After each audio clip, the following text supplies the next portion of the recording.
These are 8 wide receivers you should not be drafting in 2023 redraft fantasy football leagues. We're going to go through 8 guys that we think are currently overvalued at their current ADP, or just, guys that we just don't like their player profile, and we'll be avoiding in drafts this year.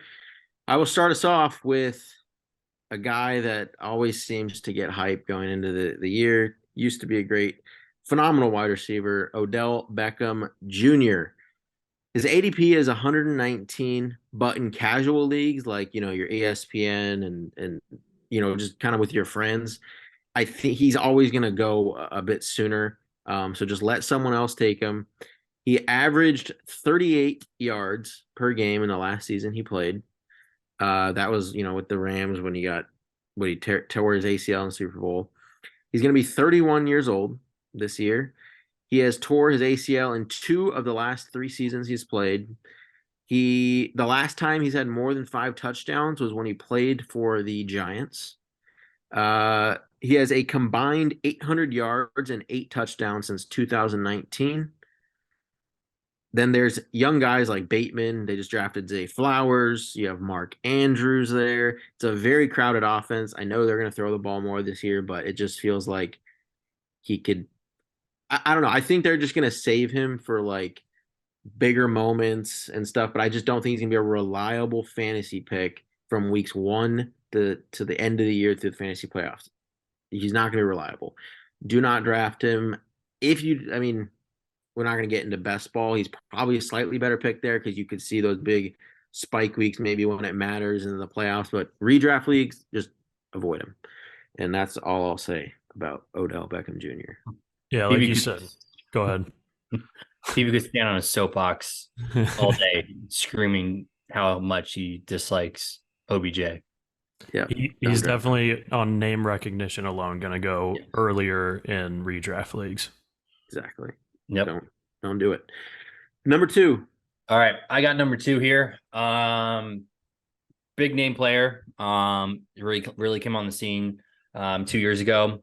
That is Deebo Samuel. He's currently PPR fantasy pros wide receiver 18 off the board. Most productive player in 2021, 1,400 receiving yards, 365 rushing yards, and 14 total touchdowns. That is insane numbers. Obviously, that's the tippity top of his ceiling. And last year, a lot of people, he finished the second best player in fantasy that year. The number 1 player was Cooper Kupp, who won, most valuable offensive player.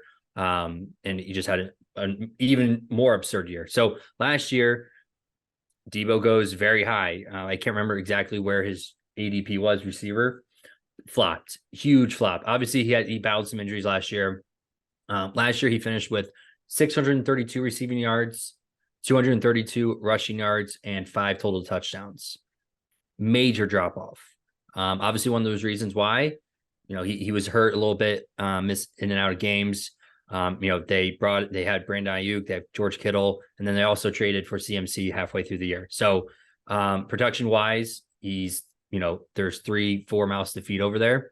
Obviously he's the number 1 receiving threat, but with a team who doesn't pass the ball, the 49ers last year were the 26th ranked team in pass attempts. That's so low. And they've established they like to run the ball. They have 2 pretty good running backs there. I think they continue to run the ball. The other issue is Brock Purdy, is the quarterback. He's still dealing with that shoulder injury. Will he be ready to go week 1? He may or may not.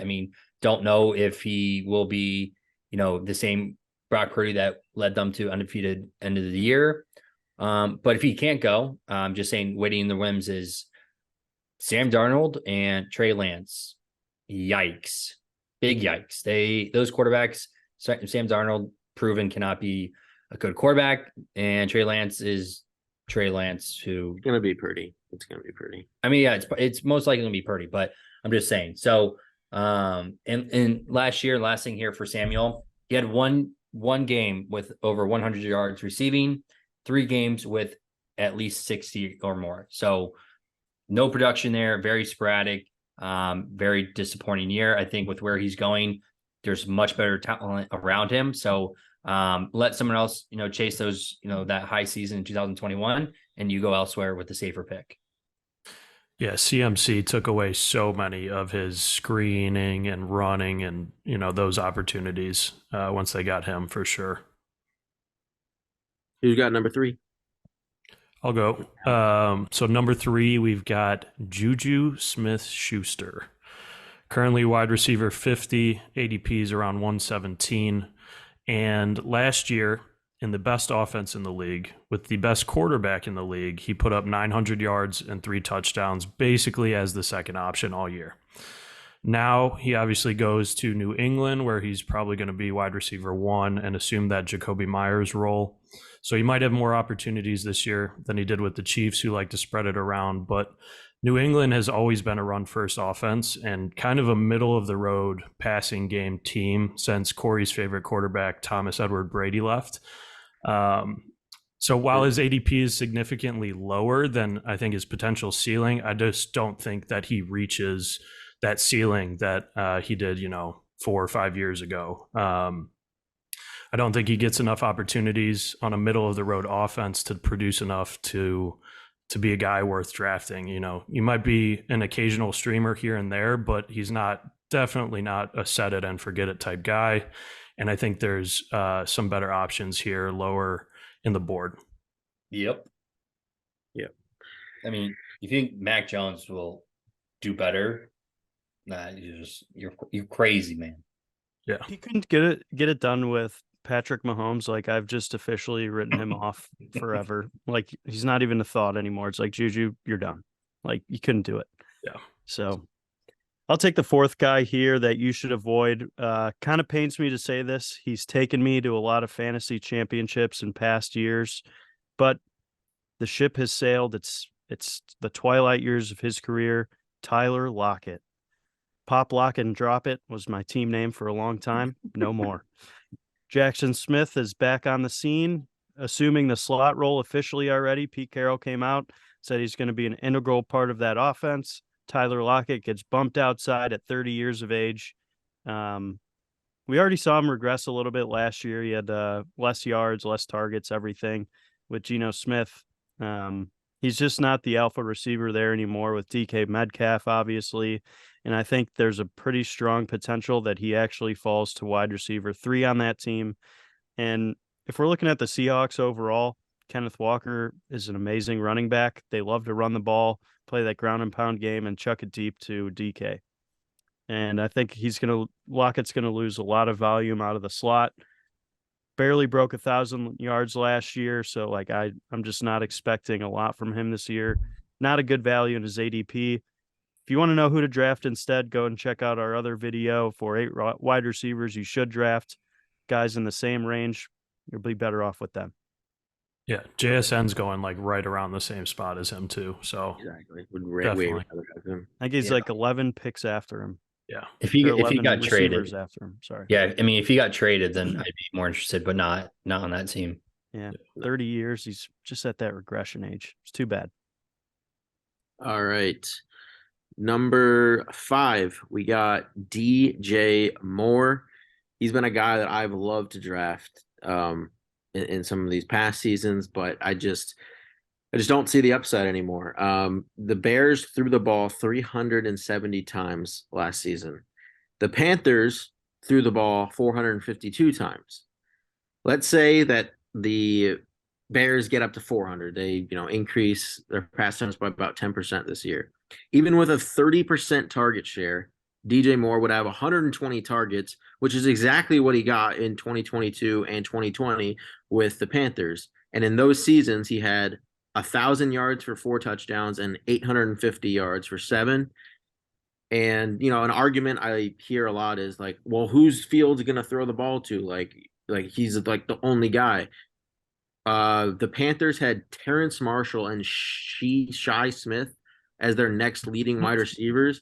And even with those guys, he had a 25% target share. So me giving DJ Moore a 30% target share to get to 120 targets is still giving him a boost there. while also increasing the Bears' pass attempts by 10%. Like, you have so many things have to go right for DJ Moore to just get the volume to produce. On top of that, Justin Fields had a 60% completion rate, which was the worst among every quarterback in the league last year. Not accurate. Like, he's great at running the ball, scores touchdowns on the ground, super flashy. But people forget he's until he showed he's not a good passer. So the wide receivers for the Bears combined for 10 touchdowns total last season.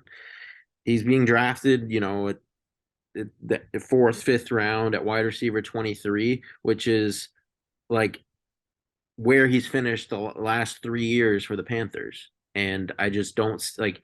I just think he's being drafted at his ceiling. I don't see him breaking this. I just see so much downside for him.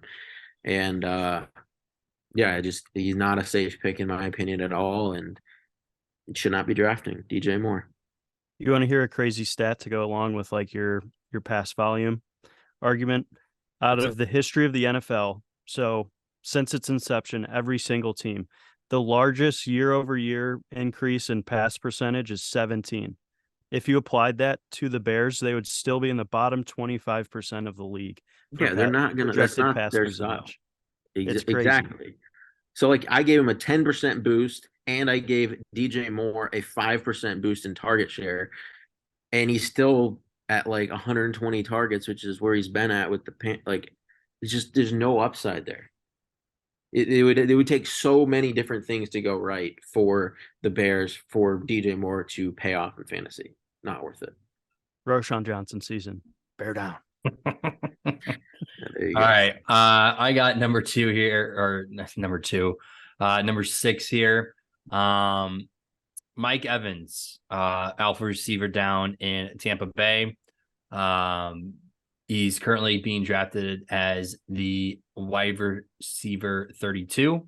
So again, kind of early rounds here for a big body receiver who has finished the past 9 years or 9 straight seasons. Yeah, 9 years with at least 1,000 yards. He's tied second for most time. Jerry Rice, I think, finished with 11 straight season with 1,000 yards. Last year finished as wide receiver 13 on a very pass happy Tampa Bay team. Last year, Tom Brady and the Bucs were averaging around 44.5 pass attempts a game. That is an absurd number. So obviously him and Chris Godwin were eating up all those targets. Chris Godwin's still there, but Tom Brady is no longer there. So starting quarterback is either going to be Baker Mayfield or Kyle Trask. Now Baker Mayfield, we hold. Better watch your mouth. I'm not a Baker Mayfield hater in per se. He's won some games, did some, great things. Going down to a new offense on the kind of the 1-year deal here with a team that's definitely in a rebuild season. What I could see honestly is the Bucs selling out and trading away pieces, especially Mike Evans, just turned 30 years old as well. Again, we talked about regression starts usually hitting these receivers once they hit 30. I love Big Mike, but I just don't think it's I just don't think it's his year. I think he's going way too high. I think people are going to look at past years and kind of base everything off of that. This year, again, if Baker's the starter, Baker has his entire career as an NFL starter, has had one receiver under his belt finish as a wide receiver 1. And that was Jarvis Landry back in, obviously, when he was playing with the Browns. I don't know the exact year, but Jarvis Landry finished wide receiver 12. So not even like a high end finish. I just think he's just there's the pieces aren't there anymore. He's had his glory days with the Bucs. If he were to be traded, I'd be more intrigued, but at this point in time, stay away from Mike Evans. Little fun fact, I forgot to say that the only quarterback worse than Justin Fields at completion percentage, but he didn't play like a full season, was in fact Baker Mayfield. So he was okay. PB, he had a torn labrum and he's recovering. Right. So we don't need to go down the rabbit hole. I just wanted but he had a historic start to his career, actually. Yeah, and another thing, I just want to, like, if you some trends going with these players you mentioned. Odell Beckham, Deebo Samuel, Tyler Lockett, DJ Moore, Mike Evans, and even this next guy that Alex is going to talk about. They're name brand guys that people just feel like warm and fuzzy just drafting. Like they're just like Mike Evans, like, oh, he's amazing. Like, and it's just your friends, like casual redraft players. They don't just you want to be ahead of all this stuff, and I think it's time to hop off Mike Evans train here. But Like I Alex, said, go if he got traded, I'm all on him, but not there. Baker Yeah. Mayfield comeback season. Well, thanks for teeing that one up for me, PB. The next guy we got is Adam Thielen, going at wide receiver 58. ADP is 130, is 134. Corey is stealing it. I am not. Adam Thielen is 33 years old. And as mentioned, it has been extremely rare for wide receivers to perform well past the age of 30, let alone past the age of 33. On top of that, say what you will about Bryce Young, rookie quarterbacks generally have a slow start. No matter how good they are, there's just an adjustment period, and that's usually in their rookie year. So Thielen goes over to the Panthers last year with the Vikings on one of the highest scoring teams in the regular season. He put up one of the worst seasons of his career, actually. So he got 107 total targets, caught 70 for 715 yards and 6 touchdowns.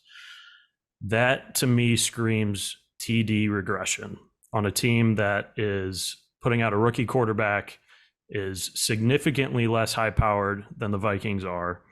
And, like we said, these guys, they're name brand guys. There's guys that, your more casual players are going to see their name. They're going to see how low they're going, and they're going to go for them. And we like to be ahead of the trends, as PB said. And I think that, you've got guys in the spot. We talked about a guy on the last episode of Must Drafts. Nico Collins is going right in this area.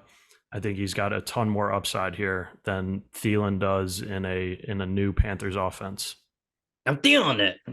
Yeah, I mean, this guy didn't have more than 67 yards in a single game with the Vikings, who pass a ton. And now he's a year older.